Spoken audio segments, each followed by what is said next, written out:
चाहूँगा कि मंत्री जी, माननीय मंत्री जी इस पर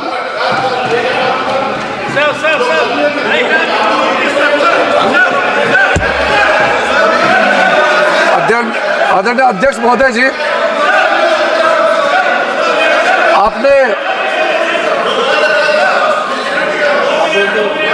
आपने कई इस सदन के मेंबर्स को इस महत्वपूर्ण बिल में उन्होंने जो नोटिस दिया उसको एडमिट करके बोलने का मौका दिया। सबसे पहले तो मैं इनका नोटिस क्यों स्टैंड नहीं करते हैं और जो भी पॉइंट्स उन्होंने यहाँ ऑब्जेक्शन के तौर पर रेज किया, यहाँ उसको एडमिट क्यों नहीं करना चाहिए, मैं संक्षेप में बताना चाहता हूँ। उसके बाद जितने भी इश्यूज आज यहाँ उठाए गए हैं उसको मैं आपके अनुमति से विस्तार से एक एक पॉइंट का मैं जवाब देना चाहूँगा। और मैं ये मानता हूँ, विश्वास है कि मेरे बात को ध्यान से सुनने के बाद अंत में इन्होंने जो भी आशंकाएं व्यक्त किए हैं या गलत तरीके से यहाँ बातें बताया गया है, सब चीज़ को मैं दूर करूँगा। और मैं सिर्फ उम्मीद ही नहीं, यकीन है कि इस बिल के बारे में सब कुछ जानकारी प्राप्त करने के बाद इस हाउस के जितने मेंबर्स हैं सब इस बिल को समर्थन जरूर करेंगे। सबसे पहले अध्यक्ष महोदय जी, इन्होंने कॉम्पिटेंसी का मुद्दा यहाँ उठाया। मैं पूरे जिम्मेदारी के साथ आपके माध्यम से सदन को बताना चाहता हूं, इस बिल में जो भी प्रावधान है आर्टिकल 25 से लेकर के 30 तक किसी रिलीजियस बॉडी का जो फ्रीडम है उसमें कोई हस्तक्षेप नहीं किया जा रहा है, ना ही संविधान का किसी भी अनुच्छेद का इसमें उल्लंघन किया गया है। और अब सुप्रीम कोर्ट का एक केस का मैं हवाला देना चाहूँगा, Brahmachari versus state of West Bengal. इसमें सुप्रीम कोर्ट ने क्लियरली रिलीजियस डिनोमिनेशन के बारे में रूलिंग दिया गया है और उस रूलिंग के तहत Waqf board doesn't fall within the purview of article 25 and 26 of the constitution of India. दूसरा सर, इसमें हमने जो ब्रॉड बेस किया है, किसी का हक छीनना तो बात छोड़ दीजिए, जिनको हक नहीं मिला है उनको हक देने के लिए ये बिल लाया गया है। इसमें महिलाओं के लिए, बच्चों के लिए और मुसलमान समाज में जो पिछड़े हैं, जिसको आज तक कभी मौका नहीं मिला, जिसको दबा के रखा हुआ है, उनको जगह देने के लिए ये बिल लाया गया है। और सर, संविधान के कंकरेंस लिस्ट एंट्री नंबर 10 और 28 में आज के जो विषय हम लोग चर्चा कर रहे हैं वो एंट्री 10 और एंट्री 28 में ये कंकरेंस लिस्ट में है। इसलिए ये पूरा लेजिस्लेटिव कॉम्पिटेंस इस सदन के पास है, भारत सरकार के पास है, इस सदन में ये बिल पेश करने का। अध्यक्ष महोदय जी, जैसे मैंने कहा है, सबका पॉइंट्स को मैंने नोट भी किया, बहुत अच्छी तरह से सबका कंसर्न को भी हमने नोट किया है। मैं बारी बारी से कहना चाहता हूं। सबसे पहले तो सर, ये वक्फ अमेंडमेंट बिल ये पहली बार इस सदन में पेश नहीं किया गया है। अंग्रेजों के जमाने से लेकर के उससे पहले का लंबा इतिहास में मैं नहीं जाना चाहता हूं, लेकिन आजादी के बाद सबसे पहले ये एक्ट लाया गया है। 1954 में सबसे पहले ये एक्ट लाया गया था। उसके बाद कई अमेंडमेंट हुए सर।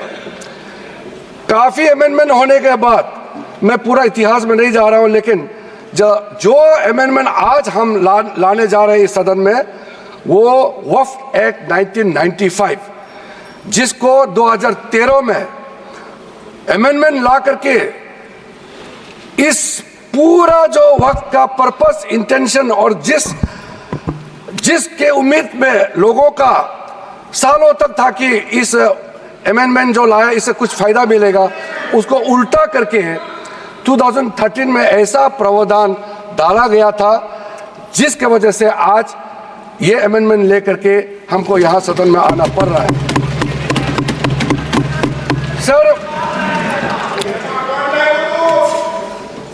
1995 का वक्फ अमेंडमेंट एक्ट में जो भी प्रावधान लाया गया था उसको कई लोगों ने अलग अलग तरीके से उसका असेसमेंट किया, उसको देखा है कि वाकई 1995 का वक्फ अमेंडमेंट बिल क्या ठीक है, काफ़ी है, जिस पर्पस के लाया गया है वो सर्व कर रहे हैं। कई कमेटियां, कई लोगों ने इसका पूरा एनालिसिस किया है सर, मैं उसका आपके सामने में अभी रखूंगा। लेकिन ये पाया गया है कि 1995 का वक्फ अमेंडमेंट एक्ट ये बिल्कुल असक्षम रहा है और जिस पर्पस के लिए एक्ट लाया गया है वो पर्पस सर्व नहीं हो रहे थे और कई गलतियां, कई खामियां इसमें पाया गया है। उसके लिए कुछ कदम उठाया गया है। मैं आज इस सदन में आपके माध्यम से खास करके कांग्रेस पार्टी को कहना चाहता हूं, ये अमेंडमेंट आज सरकार इस सदन में ला रहे हैं, ये एक तरीके से आप लोगों ने जो भी कदम उठाया है, आप लोगों ने जो भी चाहा है वो आप नहीं कर पाया, वही चीज करने के लिए हम आज ये अमेंडमेंट प्रपोज किया गया है। अब जब मैं इसका विवरण दूंगा तो आप बिल्कुल सहमत होगा मैं जो आपके सामने में बात रख रहा हूं। और दूसरी बात, इसमें हम लोग सब चुने हुए प्रतिनिधि हैं। मैं अपना बात तर्क रखने से पहले ही बताना चाहता हूं, इस बिल का समर्थन कीजिए, करोड़ों लोगों का दुआ मिलेगा। अगर आप विरोध करोगे, चंद लोगों ने पूरा वक्फ बोर्ड को कब्जा करके रखा हुआ है और आम मुसलमान लोगों को जो न्याय इंसाफ नहीं मिला उसको सही करने के लिए ये बिल लाया गया है। इतिहास में दर्ज होगा कि ये बिल को कौन कौन समर्थन किया है और किसने विरोध किया है, ये इतिहास में नाम दर्ज होगा। इसलिए इस बिल का विरोध करने से पहले आप सोचिएगा, करोड़ों गरीब महिलाओं का, बच्चों का, गरीब मुसलमानों का। सर, सबसे पहले मैं सर जो खामियां ये 2014 से लेकर के आज तक ये 1995 अमेंडमेंट एक्ट के बारे में मैं सिर्फ नहीं कह रहा हूं, हमसे पहले कांग्रेस के जमाने में भी कई यहाँ इस मुद्दे को लेकर के कमेटियां और अलग अलग जगह में इसका विवरण किया गया है। सबसे पहले सर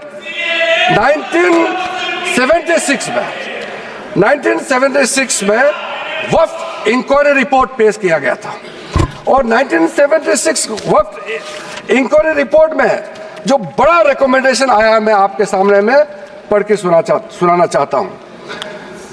1976 वक्फ इंक्वायरी रिपोर्ट में कहा गया है, सारा वक्फ बोर्ड्स जो है मुतवालिस के कब्जे में चले गए हैं, उसको डिसिप्लिन करने के लिए प्रॉपर कदम उठाया जाना चाहिए। 1976 वक्फ इंक्वायरी रिपोर्ट का दूसरा रिकमेंडेशन है, लिटिगेशंस और केसेस जो आपस में मतभेद इतना ज्यादा है उसको सरल करने के लिए ट्राइब्यूनल सिस्टम को गठन होना चाहिए, उस समय का रिकमेंडेशन था। फिर उसने तीसरे पॉइंट ये कहा कि ऑडिट और अकाउंट्स, वक्फ बोर्ड में ऑडिट और अकाउंट्स का तरीका प्रॉपर नहीं है, उसका पूरा प्रबंधन होना चाहिए, ये उस समय का रिपोर्ट ने कहा गया है। और आखिरी में it recommended the reforms in the category of Waqf al Aulad, बच्चों के लिए जो हम वक्फ देते हैं उसको सुधार लाना चाहिए, ये 1976 का रिपोर्ट में कहा गया है। उसके बाद सर, जो हम आज थोड़ा विस्तार में जिसको मैं बताना चाहता हूं, दो कमेटियों के बारे में। ये दो कमेटी कांग्रेस के समय में ही बनाया गया था। सबसे पहले high level committee under justice Rajendra Sachar, ये सर 9 मार्च 2005 में गठन किया गया था। यूपीए का सरकार आ चुके थे और ये स्पेसिफिक मुसलमानों के लिए, उनके वेलफेयर के लिए ये गठन हुआ। और सच्चर कमेटी का जो रिपोर्ट है ये हम सब मालूम है। मैं सिर्फ रेलेवेंट पोर्शन आज इस सदन में बताना चाहता हूं। सच्चर कमेटी का जो पहला रिकमेंडेशन है, इसमें कहा गया है एनुअल इनकम जितना वक्फ बोर्ड का प्रॉपर्टीज है, 4.9 लाख रजिस्टर्ड वक्फ प्रॉपर्टीज, ये सिर्फ 163 करोड़ ही आमदनी जनरेट होता है।